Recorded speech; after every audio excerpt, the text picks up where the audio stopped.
In the previous lesson, we introduced the 4 different categories of bills outlined in the South African Constitution. In this lesson, we will focus on 2 of these categories, Section 75 bills and Section 77 bills. We will explore how these bills are processed into law. It's crucial to keep in mind that the procedures for Section 77 bills are similar to those for Section 75 bills, with some variations that we will outline in this lesson. So let's start with Section 75 bills, which are ordinary bills that do not affect the provinces. Such bills can only be introduced in Parliament, and once passed, they are sent to the National Council of Provinces for confirmation.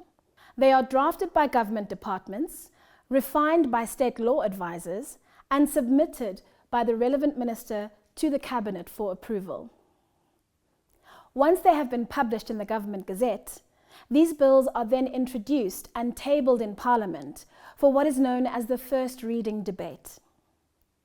They are then referred to the relevant Portfolio Committee for consideration.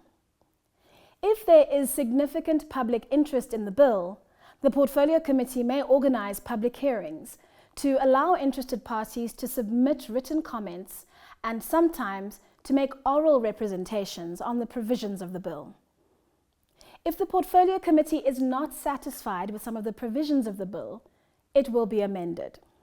At the conclusion of its work, the Portfolio Committee submits the bill along with a report to Parliament for what is known as the second reading debate and the vote.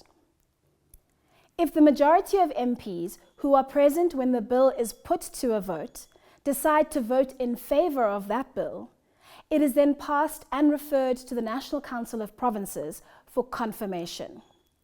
Of course, this is provided that the sitting constitutes a quorum. Delegates in the National Council of Provinces vote individually, and the bill must be passed by a majority of those delegates who are present. The National Council of Provinces can accept, reject, or propose amendments to the bill. If the National Council of Provinces passes the bill without any amendments, it then goes directly to the President for final consideration and signature, after which the bill becomes a law. If the National Council of Provinces proposes amendments or rejects the bill, it must go back to Parliament for reconsideration. However, Parliament can pass the bill with or without taking into account the National Council of Provinces amendments, or it may decide not to proceed with the bill altogether. It is important to remember that the role of the National Council of Provinces in Section 75 bills is actually limited.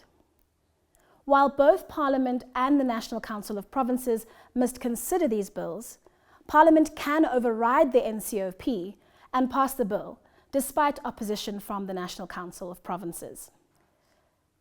The NCOP can only delay Section 75 bills, but it cannot prevent them from ultimately being passed.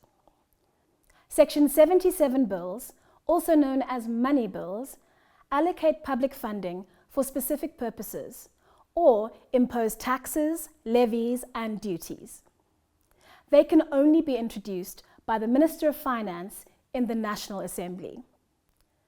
Although all money bills must be processed in the same way as Section 75 bills, the Constitution requires Parliament to establish a procedure for amending them. This procedure is outlined in the Money Bills Amendment Procedure and Related Matters Act of 2009. The Act provides a process for amending money bills which have been tabled in Parliament, as well as norms and standards for amending money bills before the provincial legislatures, amongst other things.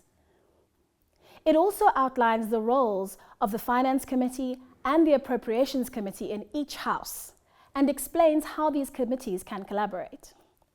These respective committees handle all money bills as they make their way through the National Assembly and the National Council of Provinces, following the Section 75 bills procedure. The processes for both ordinary bills and money bills are comprehensive, ensuring thorough scrutiny and debate at various levels. While ordinary bills undergo multiple stages, money bills follow a streamlined process, focusing on fiscal responsibility and budgetary oversight.